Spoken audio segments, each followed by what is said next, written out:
నమస్తే welcome to our channel నేను మిషాల్ని తెలంగాణ మాజీ సీఎం కేసీఆర్ నిన్న వరంగల్లో సభ పెట్టారు ఆ సభలో ఆయన మాట్లాడింది టీఆర్ఎస్ కా లేదా బీఆర్ఎస్ కా అనే కోణం చూసుకుంటే ప్రజలకైతే ఏం అర్థం కావట్లేదు దీని మీద పూర్తిగా విశ్లేషించడానికి మనతో పాటు స్టూడియోలో ఉన్నారు పొలిటికల్ అనలిస్ట్ శ్రీలీల గారు ఉన్నారు వారిని కొన్ని విషయాలు మనం తెలుసుకుందాం నమస్కారం మేడం నమస్తే మేడం మన తెలంగాణ మాజీ సీఎం కేసీఆర్ వరంగల్ సభలో సభ పెట్టి మాట్లాడారు సీఎం హోదాలో ఉన్న చంద్రబాబు నాయుడు గారిని కూడా విమర్శించారు దీన్ని ఎలా చూడాలి మేడం ఇక్కడ నిజంగా నిన్న కేసీఆర్ గారు సభ పెట్టారు మరి రజతోత్సవ సభలు అని ఆ సభ పెట్టారు మరి దేనికి రజతోత్సవం చేశారు వీళ్ళు టీఆర్ఎస్ కా బీఆర్ఎస్ కా ఈరోజు అర్థం కాని పరిస్థితి మరి ఫస్ట్ వాళ్ళు స్టార్ట్ చేసిన పార్టీ టీఆర్ఎస్ మధ్యలో పేరు మార్చుకొని బీఆర్ఎస్ గా మారారు కానీ ఈ సభ ఎందుకు రసాభాస అయ్యింది అనేది ప్రజల్లో ఒక అభిప్రాయం ఎందుకు వచ్చింది అసలు రసాభాస ఎందుకు అయ్యింది అని అంటే బీఆర్ఎస్ సంబంధించిన కార్యకర్తలు నాయకులు అదేవిధంగా కొంతమంది మంత్రులు ఎమ్మెల్యేలు ఉన్నారు వాళ్ళందరూ కూడా ఏం ఆశించారు ఎవరైతే కేసీఆర్ గారు వాళ్ళ పార్టీ అధినేత ఉన్నారో ఆయన ఏం మాట్లాడతారు అనేది వాళ్ళు ఎక్స్పెక్ట్ చేశారంటే ఖచ్చితంగా వాళ్ళు అనుకున్నారు బీఆర్ఎస్ పేరు మార్చి మళ్ళీ టీఆర్ఎస్గా మారుస్తారు అని కానీ అది జరగలేదు అదేవిధంగా తన వయసు పైబడే కొద్దీ మరి పార్టీ నుంచి తన వారసుడు ఎవరు అనే ప్రకటిస్తారు అనేది కూడా చాలా ఎక్స్పెక్ట్ చేశారు అది జరగలేదు మరి ఎప్పుడో అయిపోయిన పెళ్లికి ఇప్పుడు మేళాలు అన్నట్లుగా మరి ఎప్పుడో అసలు గతంలో ఎప్పుడో జరిగిపోయింది అసలు తెలంగాణ ఉద్యమం అనేది ఈ రోజున తెలంగాణ సాధించుకున్నారు అయిపోయింది అంతా అయిపోయిన తర్వాత కూడా పదే పదే ప్రజల్లో ఎందుకు ప్రాంతీయ విభేదాలను రెచ్చగొట్టే విధంగా కేసీఆర్ గారు మాట్లాడుతున్నారు మరి ఇదేనా ఇతని రాజకీయ అనుభవం ఇదేనా ఇతని రాజకీయంగా పెద్దరికం ఇదేనా ఇతని రాజకీయంలో ఇంకొక నేర్పించే విధానం ఇదేనా ఇతని రాజకీయంగా అందరికీ కూడా ఏ విధంగా ఇతను ఒక పెద్ద మనిషిగా ఎదుటి వాళ్ళకి ఏం నేర్పిస్తున్నారు అని అంటే ఖచ్చితంగా ఈరోజు మనం చెప్పుకోవచ్చు నారా చంద్రబాబు నాయుడు గారి గురించి ఆయన ఏం మాట్లాడిన మాటలు లోక్సభ సాక్షిగా ఏదైతే అసెంబ్లీ సాక్షిగా మరి చంద్రబాబు నాయుడు గారు ఆ తెలంగాణ అనే పదాన్ని మాట్లాడటానికి వీలు లేదు అని చెప్పేసి కొన్ని రూల్స్ తీసుకొచ్చారు అని కానీ ఆ రోజుల్లో బాబు గారు మాట్లాడింది ఏంటి అంటే ప్రాంతీయ విభేదాలను రెచ్చగొట్టే విధంగా పదే నా తెలంగాణ అనే నినాదాలని కొంచెం మానేయండి మనం అంతా ఒక్కటే రెండు తెలుగు రాష్ట్రాలు కలిపి ప్రశాంతంగా ఉందాము అనే ఆలోచనతోటి అప్పట్లో జరిగింది అది అయిపోయింది తర్వాత ఎవరు ఈ రోజున తెలంగాణ వద్దన్న నారా చంద్రబాబు నాయుడు గారి గురించి మాట్లాడుతున్నారు కేసీఆర్ మరి అదే కేసీఆర్ నారా చంద్రబాబు నాయుడు గారితో పొత్తు పెట్టుకొని గెలవలేదా మరి ఒకప్పుడు ఏ విధంగా వీళ్ళు టీడీపీతో పొత్తు పెట్టుకున్నారు మరి ఈ విధంగా అవన్నీ మర్చిపోయి ఈ రోజున పదే ఎప్పుడో జరిగిన దానికి ఈ రోజున ఎలా ఉందంటే కేసీఆర్ గారి పరిస్థితి ఇంత బ్రతికి ఇంటెనకాలు చచ్చినట్లుగా ఎందుకు ఈ విధంగా మీ ధోరణి ఎందుకు ఇంకా పొరుగింటి పుల్ల కోసం మీరు చూస్తున్నారు ఎప్పుడో అయిపోయిన దానికి ఇప్పుడు ఎందుకు మీరు ఈ విధమైన జనాల్లో ఉద్రేకపూర్వకమైన వాతావరణాన్ని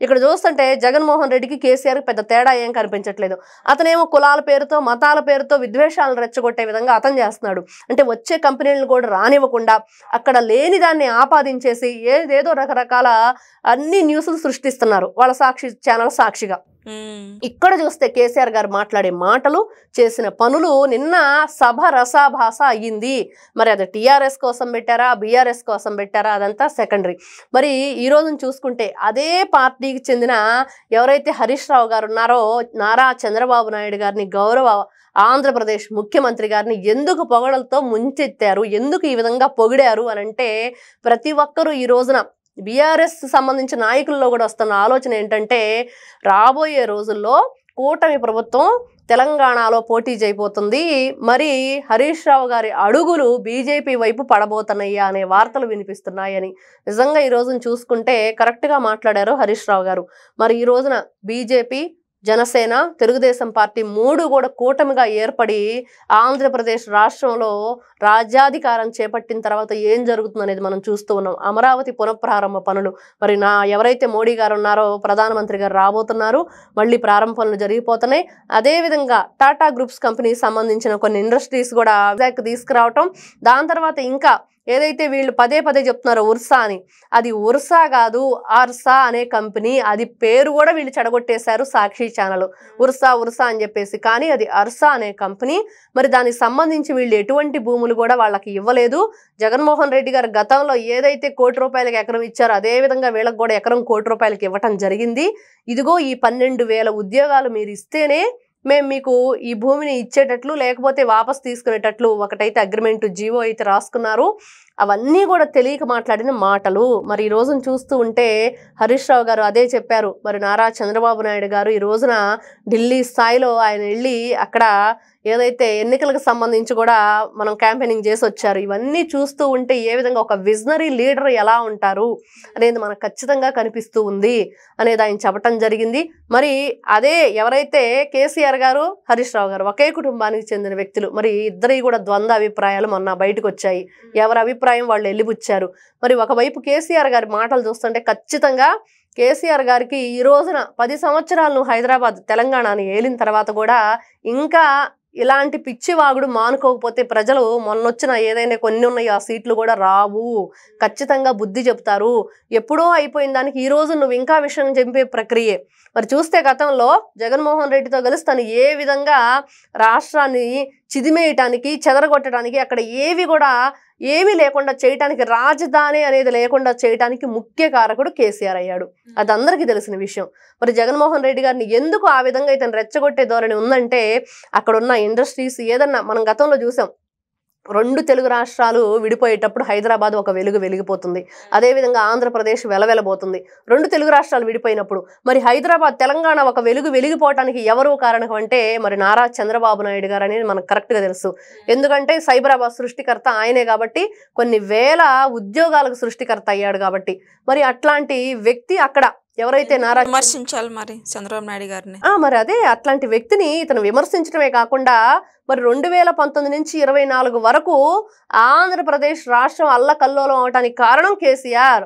ఇది మాత్రం గుర్తుపెట్టుకోవాలి. నువ్వు జగన్మోహన్ రెడ్డితో కలిసి ఏం చేశావు? రాష్ట్రాన్ని సర్వనాశనం చేయడానికి కారకమయ్యావు. మరి ఎంతమంది ఉద్యోగాలు లేకుండా చేశావు? నా రాష్ట్రానికి రాజధానే లేదని ప్రజలందరూ కూడా ఈ రోజున దానికి కర్మ కర్త క్రియ అన్నీ కూడా నువ్వేను. అన్ని వేళ్ళు కూడా ఈ రోజున జగన్మోహన్ రెడ్డి కేర్ ఆఫ్ కేసీఆర్ అనేది కనిపిస్తూనే ఉంది. మరి అలాంటి కేసీఆర్ ఈ రోజున ఎప్పుడో జరిగిపోయిన దానికి ఈ రోజున ప్రజల్లో ఉద్రేకపూర్వకమైన వాతావరణాన్ని రెచ్చగొట్టడానికి చూస్తున్నావు. కానీ ఎక్కడా కూడా ప్రజలు నువ్వు చెప్పిన మాటలు వినే పరిస్థితిలో లేరు. ఈ రోజున ప్రజలందరూ కూడా ఆలోచిస్తున్నారు కాబట్టే, ఆలోచించి ఓటేశారు కాబట్టే నీకు ఎన్ని ఓట్లు వచ్చినాయో ఒకసారి చూసుకోవచ్చు. ముఖ్యమంత్రిగా కాంగ్రెస్ ప్రభుత్వం అధికారంలో రావటం, అదేవిధంగా రేవంత్ రెడ్డి గారు ముఖ్యమంత్రి హోదాలో కూర్చోవటం మనం అన్నీ చూస్తూనే ఉన్నాం. కాబట్టి మనం ఒక మాట మాట్లాడేటప్పుడు ప్రజల మనోభావాలను దెబ్బతీసే విధంగా, ప్రాంతీయ విభేదాలు తీసుకొచ్చే విధంగా, లేకపోతే ఏదైతే మనం ఇప్పుడు చూస్తున్నామో 2 రాష్ట్రాలకు సంబంధించి కూడా కంపెనీలు కానివ్వండి, ఇండస్ట్రీలు కానివ్వండి, కాలేజీలు కానివ్వండి, ఏదైనా సరే ఎవరికి ఇప్పుడు వాళ్ళకి ఎక్కడ పెట్టాలనిపిస్తే ఎక్కడ బాగుందంటే వాళ్ళు అక్కడ పెడతారు.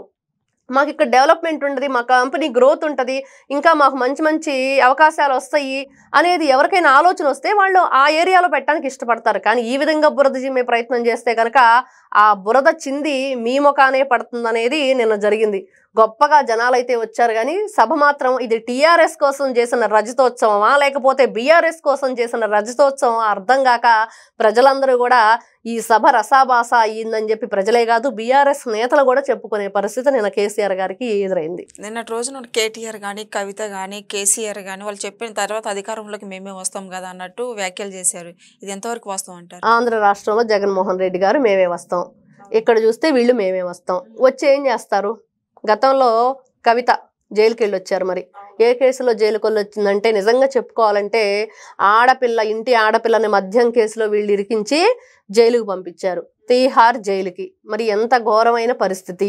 మరి అదేవిధంగా ఇటు జగన్మోహన్ రెడ్డి గారిని చూస్తే సొంత చెల్లెలకి ఆస్తి కూడా ఇవ్వకుండా, ఆడపిల్లకి ఏదైతే హక్కు ఉందో అది ఇవ్వకుండా తల్లిని చెల్లిని మోసం చేసి మరి నువ్వు కూడా ఈ రోజున మళ్ళీ నేను వస్తాను, ఈ రోజు నీకు సొంత చెల్లి తల్లినే ఓటు వేయకపోతే ఆంధ్ర రాష్ట్ర ప్రజలు ఎలా చేస్తారు ఓటు? కాబట్టి మిమ్మల్ని వద్దనుకున్నారు కాబట్టి వేరే ప్రభుత్వాన్ని తెచ్చుకున్నారు.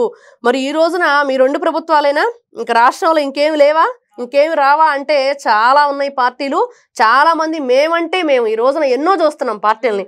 అందరూ కాంగ్రెస్ ఏదైతే చూస్తున్నాం, బీజేపీ, తెలుగుదేశం, జనసేన అందరూ కూడా మేమందరం పార్టీలమే. ఏదైతే వైఎస్ఆర్సీపీ, ఇటు చూస్తే బీఆర్ఎస్, ఈ 2 కాదు మళ్ళీ మీరు రావటానికి చాలా మందికి ప్రజలు చాలా అవకాశాలు కల్పిస్తున్నారు. కాబట్టి మీరు చేసిన ఈ కుట్రలు కుతంత్రాలు ఏదైతే ఈ ధర్నాలు, దోపిడీలు, నిధుల్ని ఈ విధంగా దుర్వినియోగం చేసి 2 తెలుగు రాష్ట్రాలు సర్వనాశనం అయిపోవడానికి కారకులు కాబట్టే ప్రజలు పక్కన కూర్చోబెట్టారు. మళ్ళీ మీరు పగటి కలలు కనకండి అనేది ఖచ్చితంగా ప్రజలైతే సమాధానం చెప్తున్నారు. Thank you. నమస్తే.